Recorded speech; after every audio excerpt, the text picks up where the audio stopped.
Friends, good morning, welcome back to our channel এদের বাড়ির। আজকে আমার গোপালকে দিয়ে তোমাদের শুভ সকালের সূচনা রাখছি। তো এখন চটজলদি স্কুলে চলে যাব। আর একজন উঠে গেছে, পড়াতে বসবে, মেশিন অন করে ফেলেছে। তো যাই হোক, ও পড়িয়ে নিক, আর আমার টাইম হয়ে গেছে, আমি এখন চটজলদি স্কুলে চলে যাই। তো ফ্রেন্ডস, স্কুল থেকে চলে এসেছি। আরেকজন দেখছি এখনো ব্রেকফাস্ট করেনি, ব্রেকফাস্টে নাকি একটু আগে নিয়েছে। এই যে দেখো, এই যে দেখো, ঝাড় দিও না মানে ঝাড় দিও না, একটু আগে আমাকে বলতে যাচ্ছে ঝাড় দিও না। আমি ফ্রেন্ডসদেরকে গুড মর্নিং বলতে বলতে পারিনি, আজ কাজের চাপে একটা মেল এসে গেছে, মেল নিয়ে বসে গেছিলাম। স্টুডেন্টকে ড্রপ করে দিয়ে কাজ নিয়ে বসে গেছে। আর কি বলবো, সে একই তো মেশিন খোলা। আর এদিকে এখন খাচ্ছে আমাকে দেখে, তারা ধর আমার আওয়াজ পেয়ে কিছু গার্জিয়ানের সাথে কথা বলছিলাম বলে লেট হয়ে গেল। খাটের পরেই ব্যাগ বুক ছড়ানো কেন? একটা জিনিস আনতে যেতে হবে আমাকে, আর বাপিকে নিয়ে এমআরআই করতে হবে না, তার কাগজপত্র আছে। বুঝলাম, আস্তে আস্তে খাও, আস্তে খাও, বেরোতে হবে, টাইম হয়ে যাচ্ছে বাপিকে নিয়ে যাওয়ার। খালি পেটের ওষুধ তো সকালে খেয়েছিলে নাকি? ঠিক আছে, তো আমি ওইদিকে পড়তে এসে গেছে, সুমিতার বিজিত যাই, পড়ি টড়িয়ে নিই, তারপরে রান্না বান্নার দিকে কি। তোমরা তো এখন, তুমি তো আর এখন খাবে না, তোমরা বাইরেই আজকে খেয়ে দেবে নেবে। তো আমি চলে যাচ্ছি দিকে, পড়িয়ে টড়িয়ে নিই, তারপরে আমি আমার খাবার দেখছি কি করি। এই যে এখানে দুজন মহারথী পড়তে এসে গেছে, পড়ছে অনেকক্ষণ থেকেই, পড়া দিচ্ছে। দেখি কি খবরাখবর হয় তাদের। জিজ্ঞেস করেছিস পাত্রের মধ্যে কতদিন থাকতে হবে? সে পাত্রে ঢোকার পরেই বোঝা যাবে। ওই এমআরআই তো গর্তের মধ্যে ঢোকা যায়, বলছে পাত্রের মধ্যে দুদিকেই তো ওপেন। এটা both side open. Both side open. আরে সিজিমেতে যখন করলাম আমি একাকে, কানে কিছু দেয়নি আমার, সে কি আওয়াজ! এখানে গান চালিয়ে দেয়, মনিটর চলে, ছবিটাও দেখতে পাবেন, গানটাও শুনতে পাবেন। না সিজিমের কথা বলছি, যখন গেছি 7 বছর আগে, আমার কানে আমার কিছু দেয়নি, লুকিয়ে হ্যাঁ, টেকনোলজি তো চেঞ্জ হচ্ছে। তখন তুমি যে টেকনোলজিতে করেছো এখন আরো উন্নত মেশিন। যদি আপনি কৃষ্ণর গান শুনতে চান তো কৃষ্ণর ছবি দিয়ে কানে গান হবে, বাইরের আওয়াজ কিছুই শুনতে হবে না, এবং খুব সুন্দর ভিতরের ভিউটা। কিশোর কুমারের গান শুনলে তুমি? আওয়াজ গান গান গান গান। ওই কেউ আসেনি, আমি একাই। এই যে আওয়াজটা হচ্ছিল শুনলেন, এটা কিন্তু এমআরআই না, ওটাই মেরে যাবে। ছেলেকে বলছি দেখ কতক্ষণ পাত্রে ঢোকাবে। তুমি 7 বছর আগে টেকনোলজি আর এখন টেকনোলজি এক আছে? এখন বিনা অপারেশনের ভেতরে স্টোন ভেঙে দিচ্ছে। এটাই তো ব্যাপার। মুট করতে পারছে না তো, রিস্টেই তো প্রবলেম। হ্যাঁ, রিস্টেই তো প্রবলেম, ওটাই তো ওর জন্যই তো এমআরআই করা, রিস্টেই সমস্যা। এইটা এমআরআই মানে কার্পাল টানেল সিনড্রোম হচ্ছে, মানে একটা হচ্ছে সার্ভাইকাল স্পাইন হবে আর একটা ওই রিস্টের হবে। সুস্থ ভিতরে কি হচ্ছে কি করে জানবো আমি? ডাক্তার সাসপেক্ট করছে কার্পাল টানেল সিনড্রোম হচ্ছে। হঠাৎ একদিন রাত্রে নাকি আমার হাত আঙুল ঝিনঝিন ধরে গেছে, আঙুলগুলো মাথা ঘুরো, ব্যাস।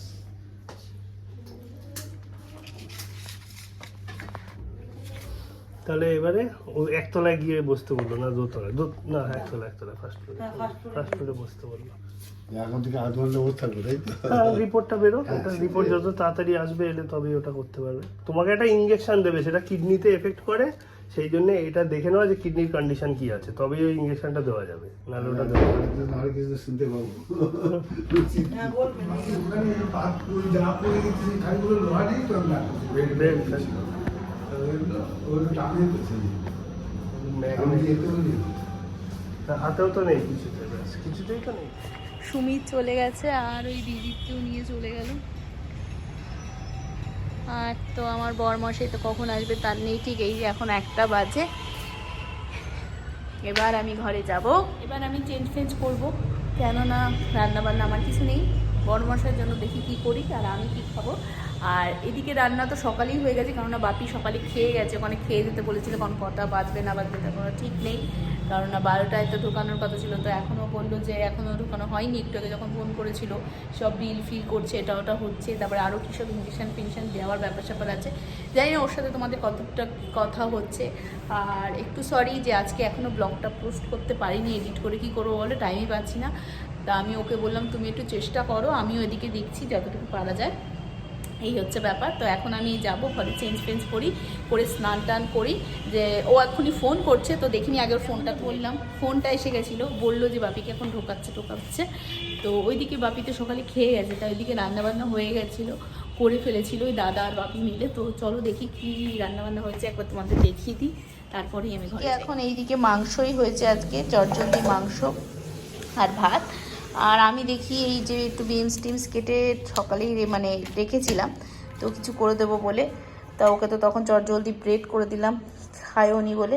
আর এই চাউমিনটা সেদ্ধ করে রেখেছি, ওদের পড়াতে পড়াতে ভেবেছি একটুখানি চাউমিন ছিল, তো ও আসলে কখন আসে না আসে, তো তখন তার ভাত টাত খাবে না, আর তাই করে দেবো। শাশুড়ি মার খাওয়া দাওয়া কমপ্লিট হয়ে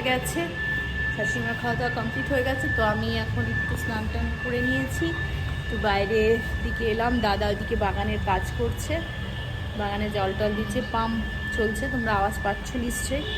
তো একটু এখানে বসি। এই যে ঢুকে স্নান করে আসলো, তাড়াহুড়ো করে আমি খাবার দাবার দিয়ে দিলাম, ওই যে তাওয়া ফ্রাই করলাম, ওকে মাছ দিলাম, আমি তার আগে একটু খেয়ে নিয়েছি দুটো মাছ আর একটু ফল। আর এখন টাইম নেই বলে তোমাদের সাথে সেভাবে আর কথা বলতে পারিনি, অফিসের কাজ লেট হয়ে গেছে বন্ধুরা, তার জন্য আর ও তাড়াহুড়ো করছিল, আমিও আসার আগেই খেয়ে নিয়েছি, কারণ অনেকটা লেট করেছি। দেখতে দেখতে এখন বাজে, আমি জাস্ট খেয়েছি 3:45 সময়, আর ওরা এই মাত্র ঢুকলো 3:05 এসেই স্নান করেই ও বসে গেছে। তো যাই হোক, ও খেয়ে নি, আর কি বলবো। আর আমিও একটুখানি কাজ করছিলাম বলে আর তোমাদের সাথে সেভাবে ব্লগটাকে এগোতে পারিনি। খাওয়া দাওয়া করে নিই, আমি ফলটাও কেটে রেখেছি, সব টাইম সব একবারেই দিয়েছি, যখন খাবে খেয়ে নিয়ে দিয়ে আমি বসলাম। দেরি হয়ে গেছে বলেই তোমাদেরকে, ভেতরে তো বাবার ব্লাড ফ্লাড নিল, সব দেখালাম, এমআরআই তে ঢুকিয়েছে, সবই দেখালাম তোমাদেরকে। কিন্তু বেরিয়ে যে একটুখানি বিজয়া ডায়াগনস্টিক্সে নিয়ে গেছি, বাইরে থেকে বিল্ডিংটা তোমাদের দেখাবো, সে আর টাইমই পাইনি, কারণ অফিস টাইমটা অনেকটা লেট হয়ে গেছে, ঝট করে বেরিয়ে চলে এসেছি।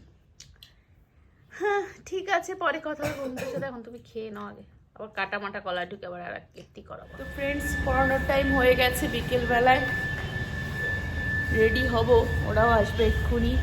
তো শুয়েছিলাম একটুখানি, জানেই তো কখন এলো আর কখন কি বললাম। তো এখন পড়ানোর ঘরে লাইট টাইট জেলে টেলে দিলাম, আর এখন তো বিকেলে শ্রেয়ান আর শ্রেষ্ঠাই আসবে, তো ওরা আসুক, আমি চাটা বসাই, চাটা করে দিয়ে নিই, দাদাও খাবে, আবার ওকেও দিয়ে নিই, তো চা চাইলো। তো চলো, দাদা বাগানে জল টল দিচ্ছে, এদিকে পাম্প চলছে, তো দেখি জামা কাপড়টা পরে তুলতে হবে, সব করে টোরে আমি রেডি হয়ে নিই। এসেও গেল বোধহয়, না আসেনি, যাই এই দেখো বন্ধুরা, ও তো এখন পড়াচ্ছে, আর আমি এত বিজি তোমাদের সঙ্গে কথা বলার কোনো টাইম পাচ্ছি না। আমাকে চা দিয়ে এসেছিল, চা পুরো ঠান্ডা জল হয়ে গেছিলো, খেতেই পারিনি মিটিংয়ের চক্করে। আরেকজন মনে হয় বাথরুম টাথরুমে গেছে, আর এদিকে একজন পড়ছে। বিজিৎ কি সকালে পড়ে গেছে না? আচ্ছা, বুঝলাম, সুমিত সকালে পড়ে গেছে, তাহলে দুজন পড়তে এসছে আজকে, আরেকজন এখন একটু বাথরুমের দিকে গেছে। তো পড়ানোয় ব্যস্ত, আমি কাজে ব্যস্ত, আজকে ব্যস্ত। আজকের দিনটা খুব মানে দৌড়াঝাঁপির দিন হয়ে গেছে, আজকে এত দৌড়াদৌড়ি করতে হচ্ছে আমাকে সকাল থেকে, সে আর বলবার না। তার উপরে অফিসের কাজ, এখন সবে বাজে 6টা, চলবে আমার রাত্রি 10:30 11টা অবধি। আরেকজনের চলে এসছে এন্ট্রি। আমরা অফিসে জিমে দিয়ে এসেছি, আমার চলছে কাজ। 8:30 থেকে একটা মিটিং আছে, 7:30 অলমোস্ট বাজে, 8:30 দিক থেকে আমার মিটিংয়ে বসবো। একটু উঠলাম, পারছি না একভাবে কাজ করে।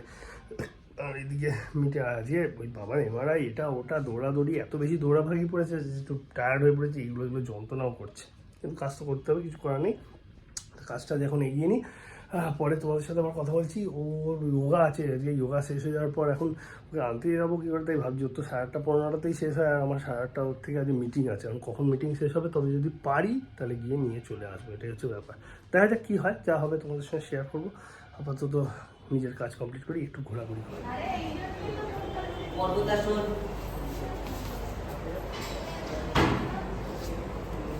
সঞ্চালন, পদহস্তাসন, অর্ধচন্দ্রাসন, প্রণামাসন, অর্ধচন্দ্রাসন, পদহস্তাসন, ও জিম থেকে ফিরে গেছে যোগা টোগা করে, আমার উপর একটু রেগে রয়েছে, কেননা এসেও দেখেছি আমি তখনও মিটিং করে চলেছি। তো রাগ হওয়াটাই স্বাভাবিক, কিন্তু কিছু উপায় নেই। আমি যে মিটিং সেরে বেরিয়ে ওকে আনতে যাবো সেই অপশানই আমার কাছে ছিল না। ও আসার পরেও বেশ খানিকক্ষণ চললো, তারপর কমপ্লিট হলো। এখন দেখো না, রাগ করে বসে আছে, আর এদিকে একটু সিরিয়ালও দেখছে। এবার যাবে একটু পরে খাওয়া দাওয়া রেডি করতে, রাত্রের ডিনারটা রেডি হলে তারপর খাবো। আমার কাজ তো 10:30টার আগে শেষ হবে না, তবেই ঘুমাতে যেতে পারবো। একটু রেগে রয়েছে বুঝতে পারছি, কিন্তু সত্যি বলছি বন্ধুরা, আজকে সারাদিনে আমারও যা ধকল গেছে ওই দৌড়াদৌড়ির চোটে, সেটা আর বলার না। সেটা নিয়ে এখন ওকে বলতে গিয়ে কোনো লাভ নেই, থাক, রাগ করেই থাক। দেখি খাওয়া দাওয়ার পর যদি রাগ ভঞ্জন হয়। এই দেখো ম্যাডাম এখন গান শুনছে, নাকি শর্টস দেখছে কে জানে। খাওয়া দাওয়া কমপ্লিট করলাম দুজনেই, দেখতে পাচ্ছ রাত কত হয়েছে, 11টা বাজতে যায়। তো এবার শোয়ার দিকে যাব। একটু গানটা বন্ধ করো, কপিরাইট ইস্যু হয়ে যাবে। যাই হোক, এখন বন্ধুরা ঘুমাতে যাবো। আজকে খুব ধগলের দিন গেল, সারাটা দিন। যাই হোক, বাবার ওটা ঠিকঠাকভাবে করিয়ে আনলাম। এবার এখন কালকের অপেক্ষা, কালকে কি রিপোর্ট আসে সেটা ডক্টরকে পাঠাবো। দেন ডক্টর কি ডিসিশন নেয় তার উপরেই এখন তাকিয়ে আছি আমি, সেদিকটাতেই। আমি চাইছি না কোনোভাবে অপারেশন করতে হোক, না অপারেশন করে যদি মেডিসিন আর এক্সারসাইজে ভালো হয়ে যায় তো খুব ভালো, কিন্তু এখন একান্তই করতে হলে করাতে হবে, তখন আর কিছু করার থাকবে না, এটাই হচ্ছে ব্যাপার। তো যাই হোক বন্ধুরা, আজকের মতন tata bye bye, good night. আমরা দুজনেই জানাচ্ছি এর রাগ একটু কমেছে। কাল তোমাদের সাথে নতুন ব্লগে নতুনভাবে দেখা হবে। এখন আপাতত শোয়ার দিকে যাই, কালকে সকাল সকাল উঠেই আবার পড়ানো থাকতে পারে, যদিও কালকে একটা নতুন স্টুডেন্ট, সে এখনও কনফার্ম করেনি যে কালকে স্টার্ট করছে কি না। তো আমি ধরেই রাখছি নেগেটিভ, হয়তো স্টার্ট করবে না, কিন্তু যদি করে দেবে। হ্যাঁ, পেমেন্টও করেনি, সেটাই হচ্ছে কথা। আমি অলরেডি কিউআর পাঠিয়ে দিয়েছিলাম, তো আজকের আগে তো পেমেন্ট করে দেওয়ার কথা ছিল, পেমেন্ট করেনি, কিছু কথাও বলেনি। তো আমি সাসপেক্ট করছি হয়তো পড়বে না, বলা তো যায় না, ওরকম অনেকেই কথা বলে তারপর আর পড়তে আসে না। তো যাই হোক, সেটা যা হবে দেখা যাবে। আজকের মতন tata bye bye, good night বলে ব্লগটা এখানে এন্ড করছি। লাইক, শেয়ার, কমেন্ট, সাবস্ক্রাইব, ফলোর মাধ্যমে আমাদেরকে প্লিজ সাপোর্ট করতে থেকো। ফেসবুকে ওর পার্সোনাল প্রোফাইলে তোমরা জমিয়ে সাপোর্ট করছো, যেটা আমার খুব ভালো লাগছে। সেরকমভাবেই আমাদের একটু পারিবারিকের প্রোফাইলটাতেও সাপোর্ট করো প্লিজ। তো আজকের মতন গুড নাইট।